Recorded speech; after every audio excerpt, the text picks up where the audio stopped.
Hey guys, Not.com, and of course the house of biceps. Oh, here thumbing around the Instagram, bunch of questions. Trying to be more and more active on Instagram. I think that what has happened is people have convinced me that there are people that still have questions out there that just don't, I don't know, they don't like to sit through a YouTube video. So I began reaching out with people on Instagram and try to answer as many questions as I can. I tend to answer between 100 and 140 questions every single week on Instagram, usually between Thursday and Sunday. I answer as many as I possibly can with photos, video explanations.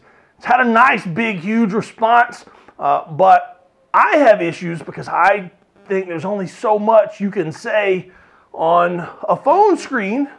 There's only so much you can say. I really hate private direct message. I really dislike private messages. Send me an email. Let me explain it to you professionally in an email, not in a 3-sentence private message.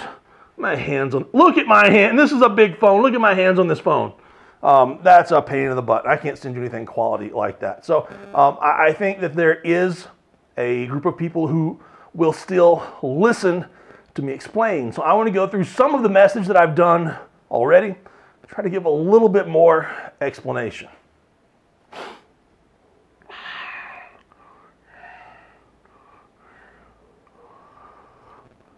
Why all the recent band tension on box squats? Honestly, because it's just fun. It's exciting and it's a wild ride. I have a general idea on the things that I can make work for me. And I know that when I'm trying to bring up my hamstrings, box squatting with a lot of excessive band tension is a way to fry my hamstrings, and I find it really, really exciting. Sometimes the method that will work the most is the method that you will stick with the longest over a nice long-term period. So while it may not be the most effective way for me to get done what I need to get done, it is the method that I enjoy the most and I'm most likely to stick with. Next, high box with bands or low close stance SS yoke bar, which is better for a weak back. I know to hear that I high box everything, but that rarely works for the masses. The SS yoke really builds a ton of stuff, and people tend to either be really good with the SS yoke bar or really, really bad. So if you get on an SS yoke bar and you do a low box closer stance squat and you absolutely are terrible at it, don't worry if it's your low back, if it's your hamstrings, if it's your upper back. Video it, look at technique, see what's breaking down, but if you find out you stink at something, hammer away at it. We'll figure out why later. Get stronger at what you suck at. If I get fidgety at work, can I do bicep curls or work with a gripper after deadlift days or on rest days? As long as you can recover from it, man. Don't do anything you can't recover from. Be really upset if I go to program you the next week and you're telling me you can't because you're not recovered from gripper work or bicep work. Why am I against raw lifters? I am 100% not against raw lifters at all. If you watch my training more than just a couple of videos or more than just a couple of months, I trained all raw today. I train raw and in gear depending on what my goals are for that time period and what I think sounds fun. I've trained raw most of my life. So, I mean, I've trained raw 3 times as much as the raw guys have. Just now I'm in gear. I find it a whole lot more exciting. Alarm saying it's time to go home. What I don't like are lifters that feel that they are better than me or anybody else just because they're lifting raw and I'm wearing gear. I think that says a whole lot about their character, and the fact is they are just ignorant and don't know anything about geared lifting. And you know, we all laugh at, you know, the raw natty guys that are posting that are holier than thou, but they're always, you know, often, you know, 1,000 miles away. The recent issue is that these people are in my hometown and they love to send me direct messages about how my lifts, I don't know, don't count. how they're stronger than me. Here's the thing. If you're 22, does it really make you feel better? Does it really make you feel better deep down inside to know that you're stronger than a 42-year-old in a power lift? Really? That makes you feel good about yourself?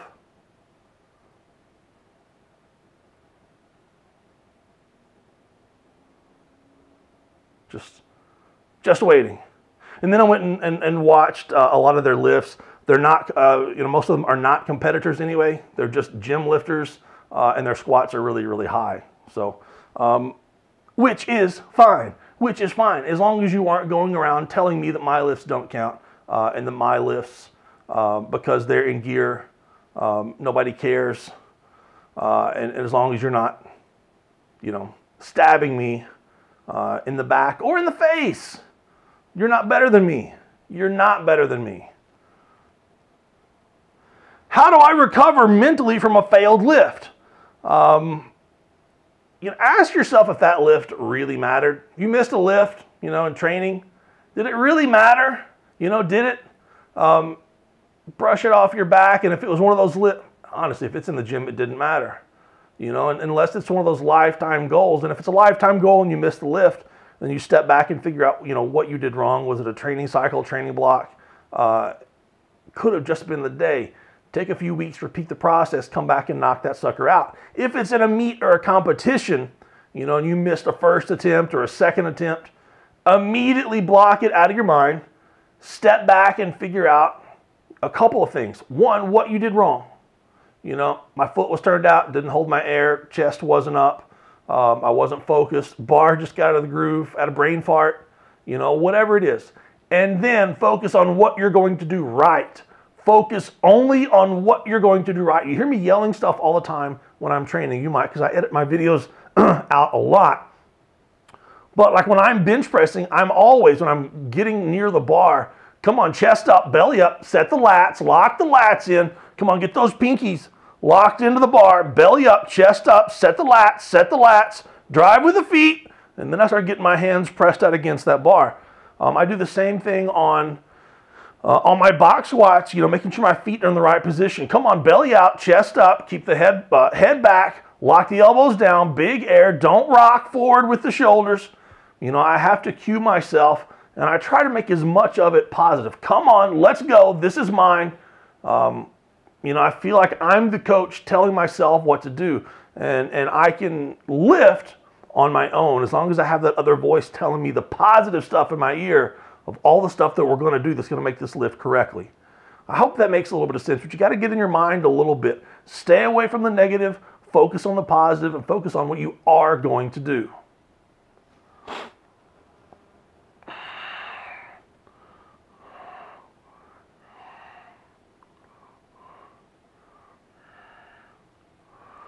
Patellar tendonitis remedies. There's no fixes for patellar tendonitis. The first thing is probably happening from either squats or from overhead press.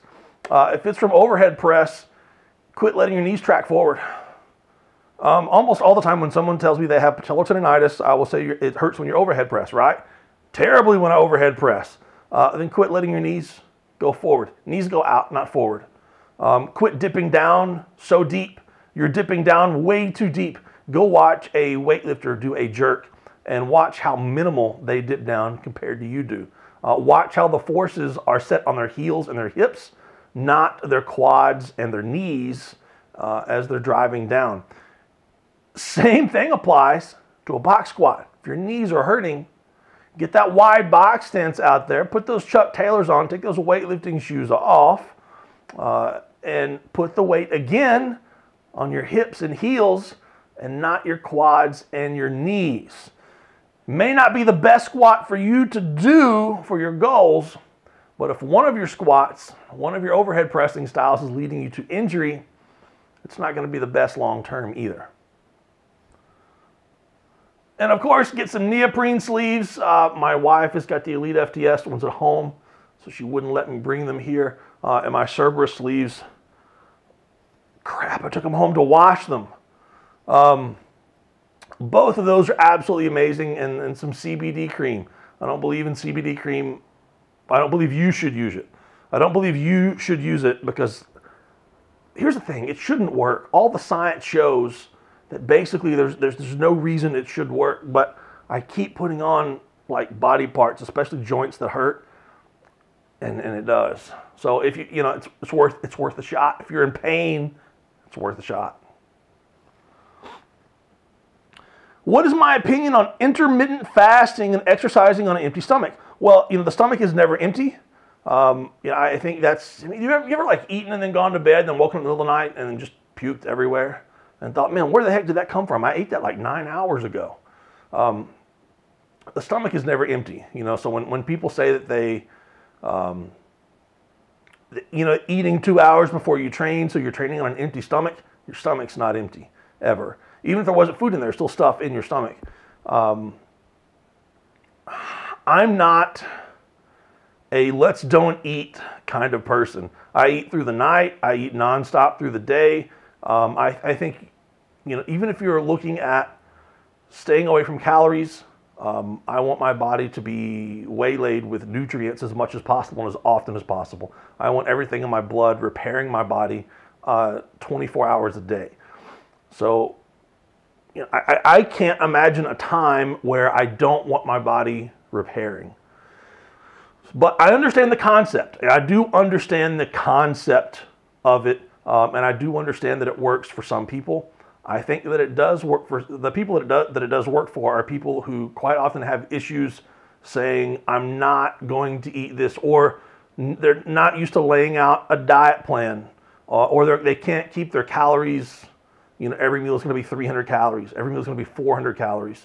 You know, they're having issues with that. So if you take someone like that and you start limiting either what they can eat or when they can eat it, then you're immediately limiting their calorie intake. For most people, for most of those people, you are. I said most, just an opinion, could be way wrong. I'm not a big fan, but I can definitely see, I do know people that live by it and have great success by it. There are a lot of lightweight strong men, I'm talking about lightweights, strong men who really, really thrive from that. What is your opinion on beltless work? If you like it, do it. Nothing special about it. I've been doing my log press for a while now with nothing but a soft rebend belt on. I put a lot of hot cream on my back, and I put that belt on top of it to keep that area really, really hot. It provides just a hair of compression. I'm sure as soon as I start going heavier, I'm going to put the belt on. I am not, there's a risk to reward ratio, and I want to train heavy, and I want to train as heavy as I possibly can. So I would rather take an actual powerlifting belt and put it on 1 or 2 notches loose than I would not wear a belt. Most people don't know how to use a belt, and taking a belt off is not really just building stronger abs. I've gotten stronger abs over the last couple of months because my back has gotten healthier, because I've worn my belt, because I've been able to train heavier. I've been able to train my abs heavier, train the good mornings, reverse hypers, events, box squats, deadlifts, and my abs have gotten heavier. And I'm wearing a belt to protect my back so that I can train heavier for longer periods of time without pain or an injury. Long-term health is the key to strength. So that's my take on wearing a belt. Any tips for a raw lifter doing conjugate, especially when it comes to improving the bench? I think the short pro bands, mine are over there, I'd grab them. I think the short pro bands are probably a better thing to use on speed bench rather than, you know, the doubled long bands. Just because there is a shorter contrast in the amount of, there's a less difference, set up different words, less difference in the amount of tension provided from bottom of the bench press to the top of the bench press with a short band.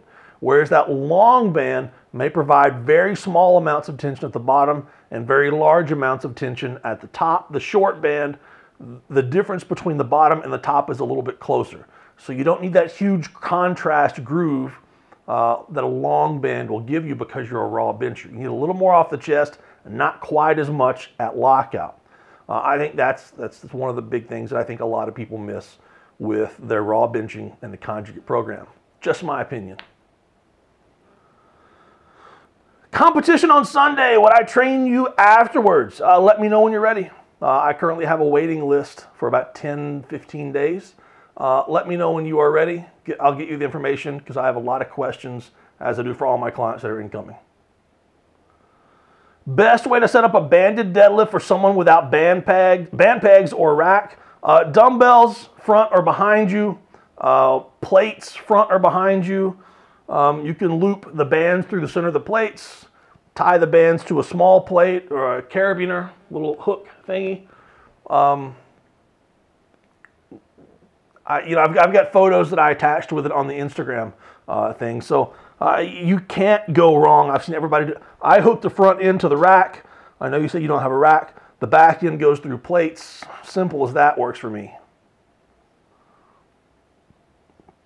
Blood pressure 120/70, but resting heart rate's usually around 90 in advice. Try a little cardio, 5-10 minutes, maybe after training, maybe even before training.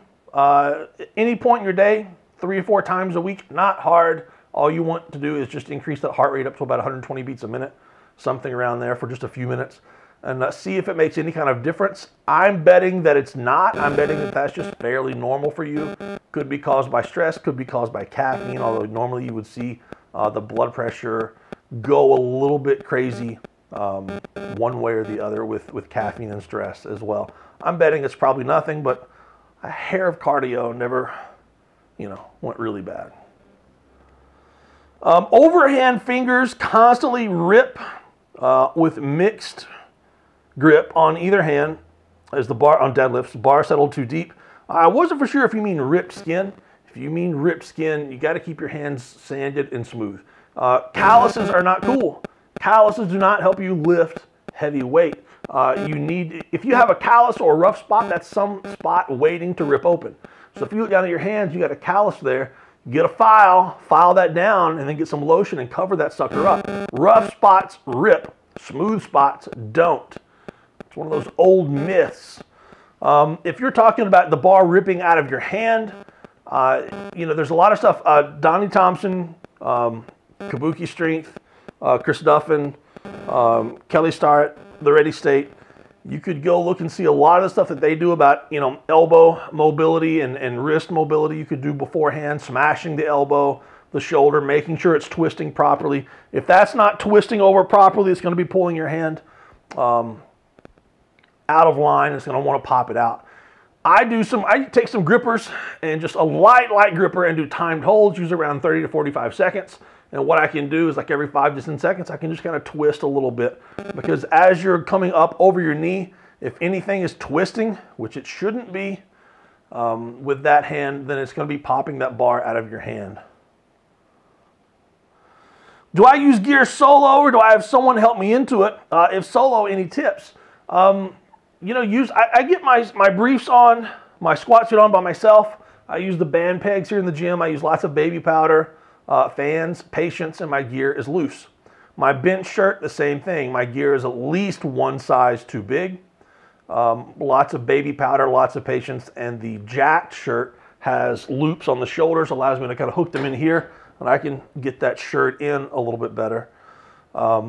It's going to take patience and time. My deadlift suit, as I continue to get bigger, I ordered that suit when I was about 260 pounds, and I'm about 290 now. So I'm having issues reaching the strap to pull it over, but I can just take an extra piece of Velcro and lengthen that shoulder strap so I can pull it over and get the other strap on top of it. But it's better if I have someone else to do it. But use patience, play with it, use every hook in the gym that you possibly can.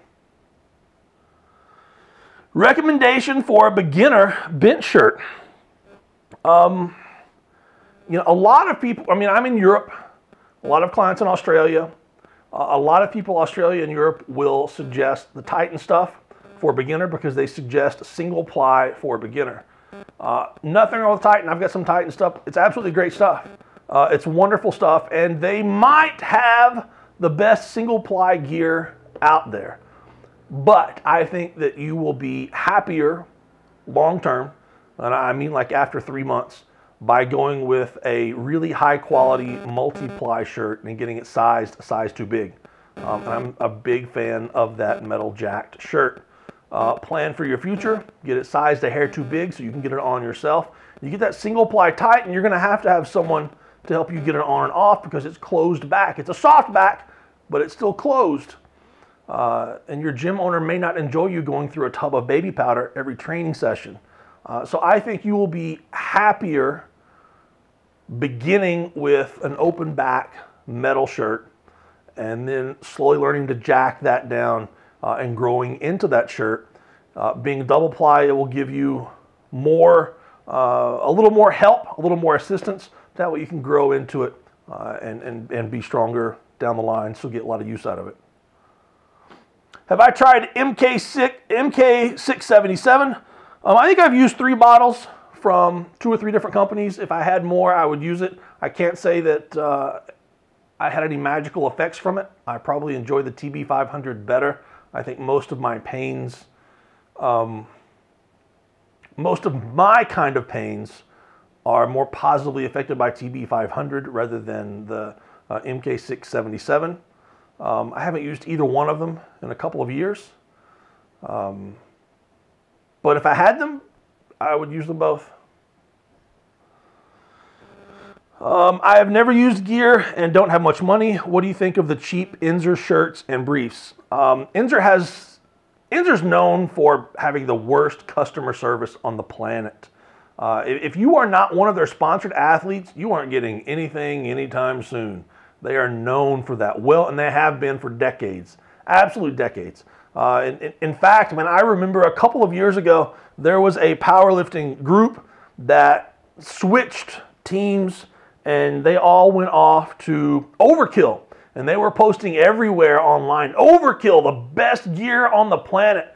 And Overkill's got a great name, you know, and they're known for great customer service, friendly people, great products, easy to talk to. You know, you need someone to alter, you know, they're easy to work with. And then a few weeks later, they all jumped ship and went to Inzer. Inzer, the greatest powerlifting gear in the business. I'm like, well, 2 weeks ago it was Overkill, now it's Inzer? Which one is it? Who do I trust? You expect me to trust you now? After 2 weeks ago you said it was Overkill, and then like a month before that you... So I don't know, I think if Inzer is right there in front of your face and it's cheap or free, grab it and try it. Other than that, if you're having to go with a company that you're going to have to rely on for a while, that's not the company to go with. It's not.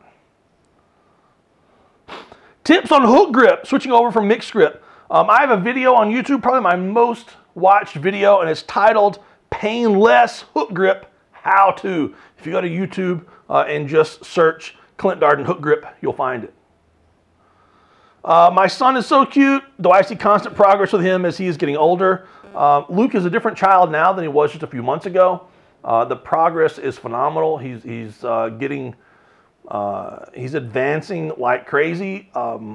Very proud of him, but always know that he's still always going to be autistic. Happy birthday to Steven. Appreciate it. Today is his birthday on Friday. How to get stronger without going up in weight too much. Technique is the key. If you don't want to go up in weight, then technique is going to be the key. If you ever get beat by someone like in a martial arts fight who's smaller than you, you wonder, how did I get beat and hit harder by someone smaller? Technique's better. So you can always fix technique, but I will never understand someone who doesn't want to get bigger. I want to get bigger and stronger. If I want to get bigger, stronger, and stay in shape, then I'm a product of what I do. So if I'm training to get bigger, I'm training to get stronger, and I'm training to stay in shape, that's exactly what I'm going to be. I'm not going to get a huge monster. I'm not going to get freak status strong, but I'm going to be a product of doing all 3 things. Benefits of adding EQ into a blast for strength. I feel amazing with Equipoise, even at 200 milligrams per week. I've gone much higher and I feel like crap. I think I am anemic, which is probably why it affects me greatly. So I think the thing that's come out in the last couple of years, the big trend of people saying that Bolden on Equipoise gives people crazy dreams, paranoia, high heart rate, and that's coming from two or three things. It's a bad product. People are throwing trenbolone in there, calling it Equipoise. That tends to be a United Kingdom thing at the moment. And then people are using way too high of a dose. You got to stay away from that. Got to stay away from that. Any tips for a dad with a newly diagnosed autistic son? I wrote it best last night, so I'm just going to read it from here. I could give advice for days, but be patient, laugh, an extra laugh every chance you get. Always be prepared to nap and to wake up. Don't let the special moments ever pass you by, whatever it takes. Whatever that takes. Find help. Use help every chance that someone offers. Find a good partner and lean on them. Let your partner lean on you too. It's my advice. What's the most test you've ever ran in a cycle? I've crossed the 3,000 milligram per week mark several times. I've probably neared 4. We're talking several times in my life. And it's like saying, you know, what's the most you've ever drank alcohol-wise? Man, I'm not going to do that again. That's just, you don't realize how bad you feel until you stop. And then you're like, man, I really felt bad. And you make really good progress for a couple of weeks, and then you just feel like hell. And you don't realize it until you stop. Or, you know, then it takes you several weeks to stop. What else did I get down here?